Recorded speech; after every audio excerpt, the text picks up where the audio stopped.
Man, we're going to have a lot of fun tonight in Vancouver, all my real fans.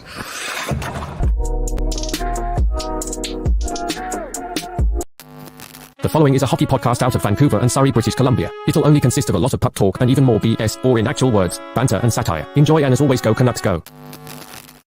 Nikita Zadorov. Who is this guy? For real, who is this guy? Will the Canucks keep him? Who knows? But right now, he's playing for a lot. And you know what? Maybe it's a good thing the Canucks don't have him long term. Again, he is fighting for a lot. His next big deal, his place in the NHL. The dude's got a lot of swag. He believes his worth is through the roof. And why not lean into that, okay? A confident Nikita Zadorov is a good thing for your Vancouver Canucks. And he does raise the floor, a.k.a. makes the job a lot easier. And what's that job? It's winning a Stanley Cup, okay? Let's talk about it on this episode of Locked On Canucks. You're Locked On Canucks, your daily podcast on the Vancouver Canucks. Part of the Locked On Podcast Network, your team every day. Okay, we doing this. At what time? 11 o'clock on this Thursday night, because your Vancouver Canucks are doing this in late March, and that's playing hockey games that really, really matter for really serious situations, okay? We're not talking about fighting for a playoff spot. We're talking about fighting for an extra home game, for last change, for making the task easier. A team that has traveled a lot, okay? That extra home game and starting off a playoff series at home outside of the first round is really, really, really important. Anyways, my name is Kyle Bowen. Speaking of home, we're doing this live at the Don't Doze Art Lab. We've said this for days and days and days and days, and a lot of tomorrows. The Don't Doze Art Lab, home of the West Coast bias. And man, oh man, the West Coast bias. Full in effect. Because think about this, okay? Think about this statement that I'm about to say right now. I do think that this host of Locked On Canucks believes that Nikita Zadorov can actually get a lot better. You know what I'm saying? What if he has a full season, a full off season, a full training regimen? Is that how you say it? That was handed to him by not only Rick Tocchet, Jim Rutherford, and Patrick Allvin, but Adam Foote. And I know I just hit a grand slam right there off the top, because I'm thinking big. I'm thinking delusional. I'm also thinking that I'm liking a lot out of Nikita Zadorov. And here's the other thing, okay? The guy's confident. He believes he can be a lot better. Hence why we're getting this type of performance from him and not Elias Lindholm. I guess what I'm trying to say is this guy's making Allvin and Rutherford look really good.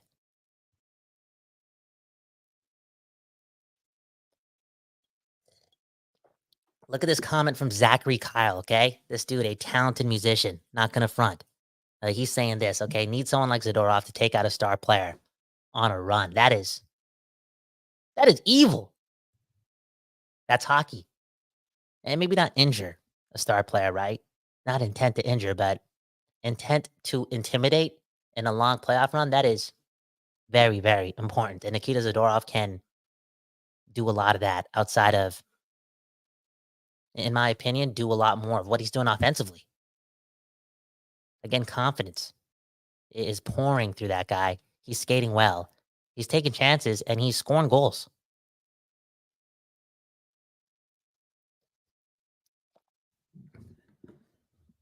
I am impressed. Now look at Mr. Whale. Happy birthday to Mr. Whale. He's 30 years old. Erectile dysfunction? Maybe in your future, okay? I don't know. Science, baby, right? All I'm saying is happy birthday. And he's saying that Noah Juulsen is a gem. And speaking of Noah Juulsen, big hits in a physical affair, a game in which the Canucks obviously beat the Canadiens 4-1. Juulsen, a couple big checks. Juulsen, somebody who got a lot better under Adam Foote. I can't seem that crazy for thinking, again, Zadorov could do a lot more with his NHL career if he stayed here in Vancouver. Now, I know the money The money is gonna be up there, especially if he's playing like this. But I think it's pretty safe to say that if he keeps doing this and is a bit of a Z factor, aka an X factor for the Vancouver Canucks, he's definitely gonna make Patrick Allvin and Jim Rutherford think a bit. Think a bit or a lot about keeping Nikita Zadorov. Keep in mind that this team gave up a little bit for Ethan Bear too, and he's not here. Right?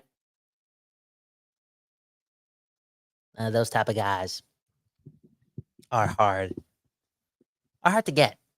All that being said, again, contract year.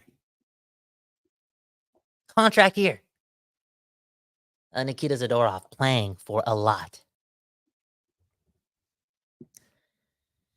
And doing the most, man. 2 goals against the Canadiens today. The first 2 goals of the game. The Canucks win 4-1. Yes, 4-1 on goals by against Zadorov, Connor Garland, and Neil Zaman. Now, we also got to note this too, right? Elias Lindholm with an assist. He did it. Okay, the prayers have been answered. He did something. And overall, I feel as if the Vancouver Canucks have added to an impressive stretch of games if you take out the irrational emotion that I was spewing out a couple days ago. The Canucks, for the better part of 8 games, have been quite dominant. Over what? Again, what's the record? Are they 6-1-1 in the last 8 games? 8, 16, 24. That's about 24 periods of hockey, right? 25 and overtime in there. Boom, bam. I think they've played pretty good in about 21 of those periods. Really good. Or in other words, they're clearly showing a team that is bought in to the commitment and the structure needed to squeak out victories, limit scoring chances, and ultimately play a playoff brand of hockey. Back-to-back games. I know the Canucks play teams that absolutely suck. But in back-to-back games in the NHL, the Vancouver Canucks, with Noah Juleson, Tyler Myers, Nikita Zadorov, Ian Cole playing a lot of minutes, they've allowed 17 shots in back-to-back games. They've allowed 30 shots once over their last 9 games, if I'm correct. They're bought in, man. I'm feeling good. Again, I'm here at 11:10 p.m. on a Thursday night talking about the Vancouver Canucks, game number 70. I'm 30 and a half years old. I should be sleeping, getting rest, stretching, reading Deepak Chopra, praying, okay? Just being wise. And what am I doing? Talking about your Vancouver Canucks, man, this late. This late into the evening, man, living a blessed life. Let's be honest. Let's be real. Let's get to the comments, okay? It's about you and you and you and you. Tonight, you are a winner. Dude, go buy a pizza for yourself, okay? For real. Eat some ice cream. Now look at Zarfi, man. Look at this comment, man. This is a big one, okay? Zarfi, I ain't worried about Nashville. Nashville is what? 14-0-2 in their last 16 games. Suddenly the West has another threat. Is a deeper conference to get out of, right? You look at the Oilers. I think they've won 37 of their last 44 games or something, for real. They're on fire at a historical rate. And here I am calm as what?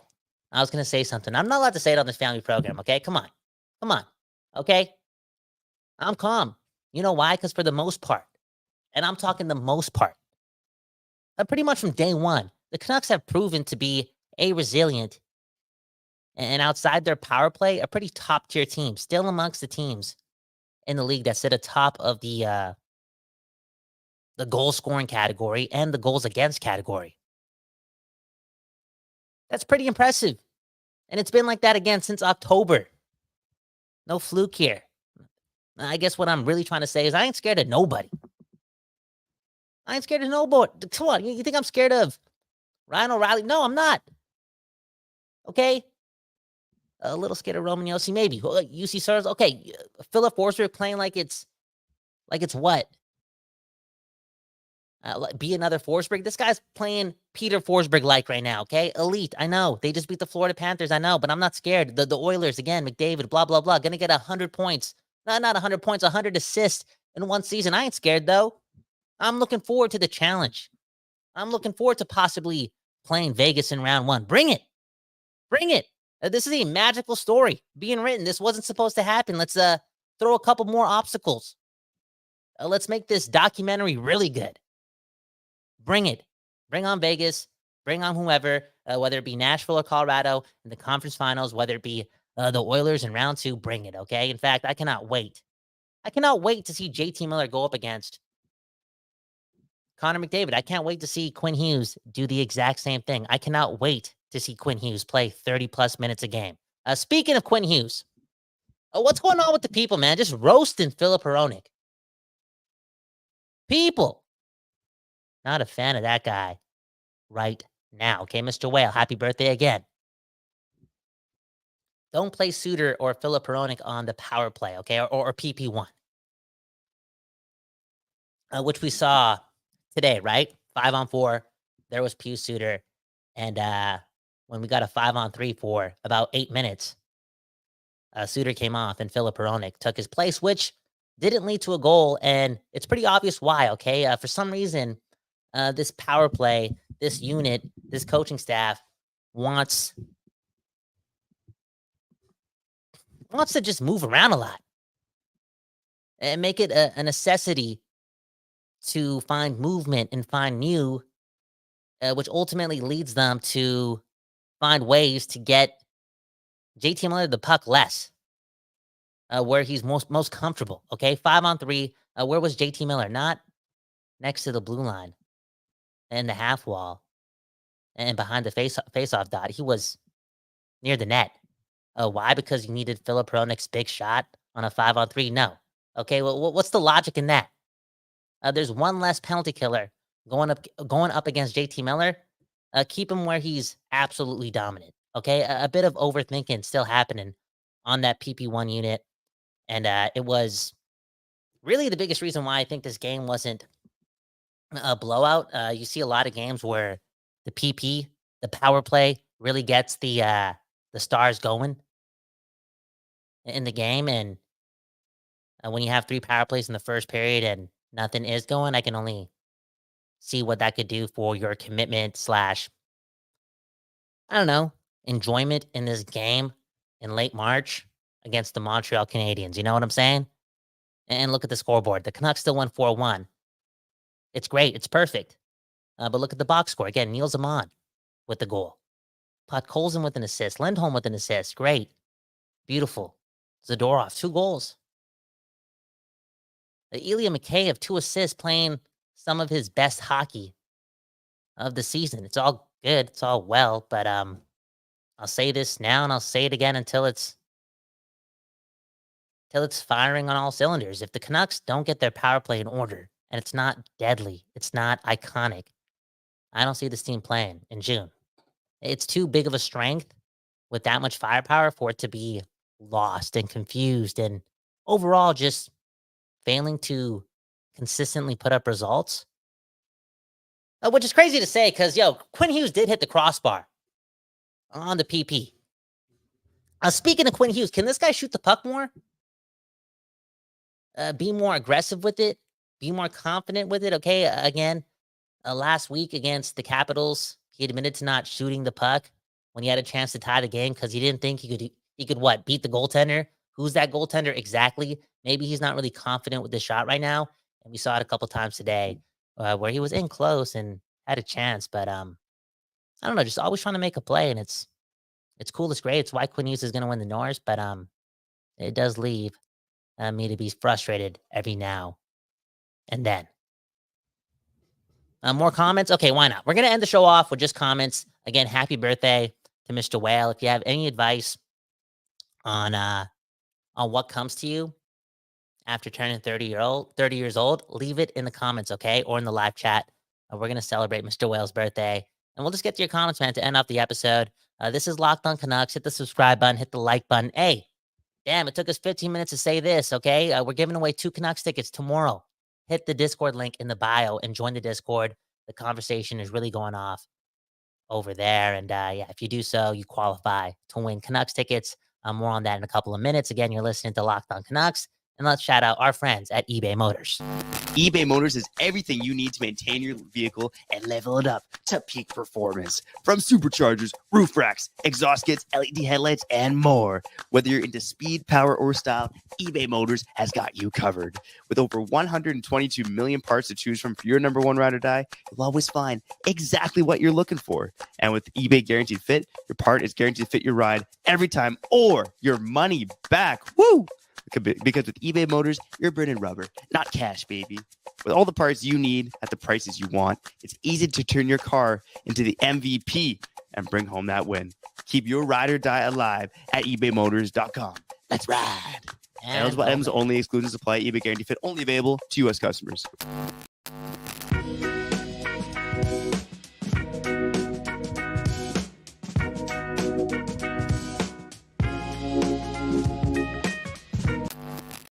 People. Are we talking about your Canucks? We talking about what? The 2011 Vancouver Canucks? Do I see that comment on the screen right now from Zachary Kyle? Okay, asking if I remember the 2011 playoff run. Of course I do. Sometimes I feel like I want to forget those times too, because it really put me into a dark place. Okay, my life would have changed if we won the Stanley Cup, for real. I would have been married. I would have had 3 kids already. I wouldn't be here. I know it. Okay. Because that is definitely something I'm waiting for before I settle down. I know I'm crazy. But I'm a Canucks fan, okay? Anyways, my name's Kyle Bowen. This right here, Locked on Canucks. One love to the Don't Doze Art Lab for supplying the West Coast bias again and again and again. Speaking of which, we're giving away two Canucks tickets, okay? 2 Canucks tickets to a game on Monday, March the 25th. All you have to do is hit the link in the bio. Boom, bam. You enter a contest, man. Don't you want to win a contest? We're going to announce the winner sometime in the evening tomorrow, okay? Anyways, the Canucks, again, beat the Montreal Canadiens 3-1. Congratulations. You did it.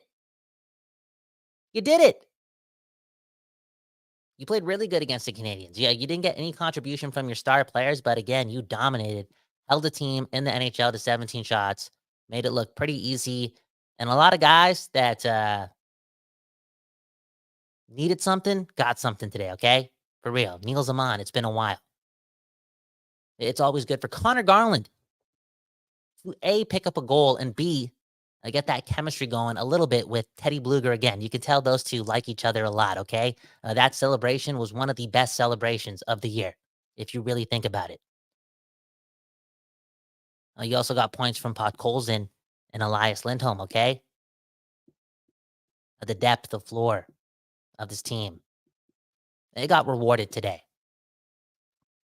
It really did.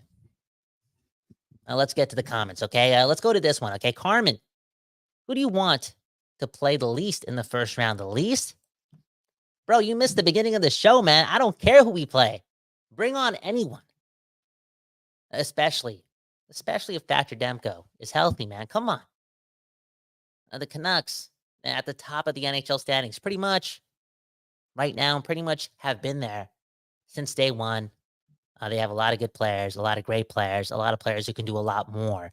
They have JT Miller playing on another level, on another planet. We never knew we could get this level of JT again, if not, a way better version of JT compared to the one we saw 2 years ago. He's that guy right now. This team is deep. It's loaded. In my opinion, it's ready. It's getting great performances from guys like Nikita Zadorov and Carson Soucy. It's possible for this team to do the most, aka not fear anyone in the first round. Okay, for real. And I know Nashville just beat Florida, and they're just doing it, okay? They're doing it, but I'm not scared of them at all, okay? Look at Mike, okay? We can beat any of them. Bro, hit the like button just for that comment, okay? Mike, man, he's part of the Discord, okay? One of the coolest guys over here on the West Coast, the best coast of Canada, okay? Let's go back to Carmen, okay? Is Hronek getting traded in the summer? I think Mr. Whale said something like this earlier as well. Yo, what's going on, guys? Are we getting a little too spoiled here, okay? A historic team, right? To some sense, okay? What's been the case here, okay? 50 plus years of hockey, the passion in the city, second to none, a couple Stanley Cup runs, a couple burnt buildings, okay? Did I say iconic? I mean infamous, okay? A lot of history here. And through all that history, I think about this, okay? We haven't had that many like really good defensemen. Philip Hronek doing a lot in year one of his time here in Vancouver, okay? I feel as if we didn't have Quinn Hughes, we'd be loving everything Philip Hronek, eh? You know what I'm saying? And some people may listen to that comment and be like, yo, what are you talking about? Philip Hronek gets held up by Quinn Hughes, blah, blah, blah. I'm just saying that we barely had guys like Philip Hronek even here. IMO. I don't think he's horrible. Now, if you want to talk about him making $8 million, it's going to make you second guess. Hey, if you want to talk about him making $8 million while he's playing like this, again, it's going to make you not really understand the guy, not really like the guy, right? But I think he has a lot to do with Quinn Hughes' success. Look at Quinn Hughes this year. Always dominant, always with the puck. Those two have unreal chemistry at the blue line. They really do. And maybe we're taking it for granted, right? Maybe we're giving Quinn Hughes way too much credit, but Hronek's making a lot of plays to Hughes in the offensive zone. Blue line to blue line, right? Well, not blue line to blue line, but one side of the blue line to the other side of the blue line. They're just doing it. They're doing the little things. They're fun to watch. They're connected. I'm not ready to hate on Philip Hronek, okay? And I see a lot of hate for him. I know he's not playing his best right now. So aren't a lot of guys, okay? It is what it is. I just feel as if he's a huge part of not only Quinn Hughes' success, but the future of the Vancouver Canucks staying where they're at. I mean, bruh, think about it. Yeah, Rick Tocchet is here. And yeah, Rutherford and Alvin have done a good job at the top, okay? And we talked about that too. Right? Earlier today. What was that episode? Right here, okay? We talked about it, right? Alvin, the leadership. The secret sauce. Go check out that episode. Yeah, that's all there. But what else is here? It's Philip Hronek. Like, Philip Hronek is the big new piece here as well. I've been here since day one of this season, and look at where the Canucks are at. You best believe he has a lot to do with that. The biggest change in scenery for such an important position, it belongs to Philip Hronek. And look at the record, man. 96 points. We still have, 12 games to go.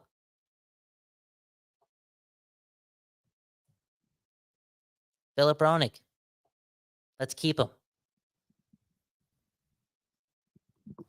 Mr. Whale also asked about Pettersson's play tonight. Bro, we barely touched on it. If we're going to talk about Pettersson, we got to talk about that line. And I just thought Connor Garland and Niels Höglander played an iconic game, okay? They were so full of that POS energy all game long, winning all their puck battles. Shift after shift after shift. They're just making things happen. Their extra effort all night long was competitive. I feel as if these two had a competition going on. Straight up. They extended forechecks. It was a beautiful effort. If I was a father of one of these two guys, I'd be so proud. Because it's really about your compete, right? The one thing you can control is how hard you try. And those guys shift in and shift out were disruptive. Pettersson. I know you talked about him. You asked him. You asked about him, and I'll bring him up now. It wasn't noticeable. I don't think any of the big dogs were noticeable. Like I said, I don't think that that performance on the power play in the first period allowed them to find any momentum to use in a game again that was against the Montreal Canadiens. Tough footing. Tough performance. Nothing special. That being said, Saturday is coming up. Hockey night in Canada against the Flames. It's going to get chippy. It's late into the season. Is that when we see a monstrous night from the power play? I think so. Straight up. A major towel, okay? A lot of Canucks look great tonight. Let me list them off, okay? Let's make note of this too, okay? Early on in the first period, the Canucks were slow. The Canadiens were trying to make things happen. They really couldn't because the Canadiens kind of suck. But they were full of that tenacious energy, and the Canucks weren't ready for it. This all being said, there was one line that was ready for it, and it was the Bluger line, right? Podkolzin, Bluger, Neil Zaman, making things happen. Podkolzin, that was his best game of the season. Ironically, against the kind of sort of AHL team, but hey, 6 hits. Again, he extended forechecks. He exuded a lot of effort. Very noticeable. It's going to lead to in my opinion, very promising Saturday night for that guy. I feel like his time is coming. Carson Soucy, I thought he played well tonight. Nikita Zadorov, iconic. Casey DeSmith, sticking the finger to the Montreal Canadiens. Yo, how do we play the Canadiens and not bring up Tanner Pearson? Exactly, because it's Tanner Pearson. What a season. Look at Weber, man. DeSmith rocks. Casey DeSmith, how many starts does he have this season? Is it close to like 18, 19, 20? What's the games played on that guy? I believe he only has 5 losses in regulation. What a trade. Would you say this too? Okay, this is strong language, but out of all the trades Alvin has made this year, which one's more important, the Zadorov trade or Casey DeSmith? Easy answer right now, I'd say Casey DeSmith, but Zadorov, I think he's going to do some work here in April and May while Casey DeSmith is doing nothing. How about this one? Which player brought over via trade has been more impressive? Sam Lafferty or Elias Lindholm? Wow. Lindholm, man. We got to mention this too, right? I heard that he's playing through an injury. Late in the season, game 70, the Canucks have a playoff spot locked up, and here's their prized possession playing with a little bit of an injury. I think some people may look at that Tocchet comment and maybe believe that Tocchet is making some sort of an excuse, some sort of a scapegoat to allow, I don't know, us to ease up on Lindholm. This being said, I don't think Tocchet would lie to anyone, right? I think, yeah, the Canucks have a playoff spot locked up, and playing a guy who may be injured at this point of the season may seem a little stupid. But we started the episode with this. Getting home ice advantage is crucial. It's critical. If A, you have it at this point of the season, and B, you want to get to June. These games really matter. When I heard that Elias Lindholm is playing with an injury, it kind of made me not soften up on the guy, but believe that he's bought into what those guys are doing. The companionship on this team, it seems really, really real. It really matters to be a Vancouver Canuck in 2024. As a hockey player, there's few jobs that are better than this right now. You want to play games. You want to be an important part or part of the puzzle, part of the equation when it comes to, finishing with home ice advantage. I'm looking at how close everything is or maybe in the West, right? If you really think about it, there could be a lot of game 7s during the chase to June. Home ice really, really matters. Look at Citos, man. I'm late to the party. Is that the last comment of the episode? Maybe, man. Maybe. I'm late to the party too, okay? It's 11:30. We just did the post-game show. We practicing, man. We doing our thing, man. Getting ready for the playoffs too. All these post-game shows, man. It's going to be me just rambling. But more notably, answering all your questions, man. Where are we without you and you and you and you? Not doing this, not having this conversation, man.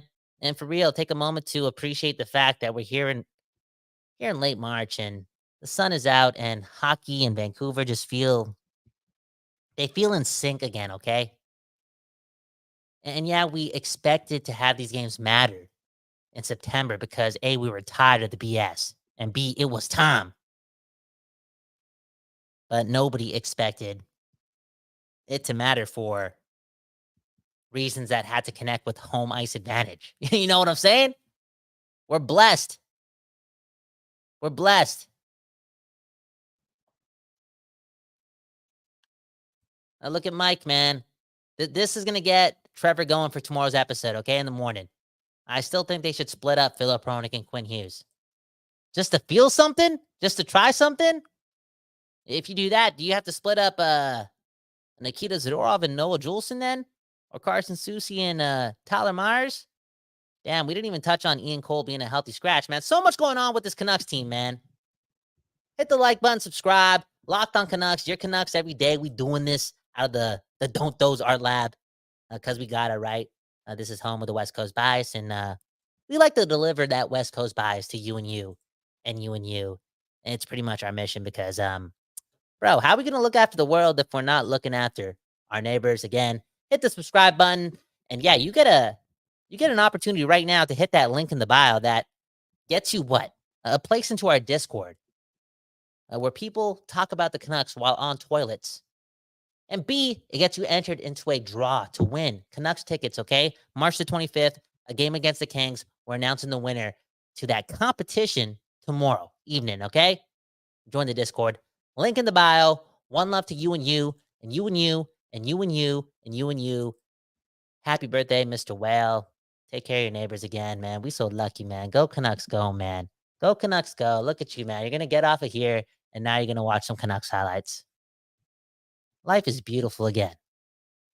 My name's Kyle Bound, and I approve of this message. Peace. You're Locked On Canucks, your daily podcast on the Vancouver Canucks. Part of the Locked On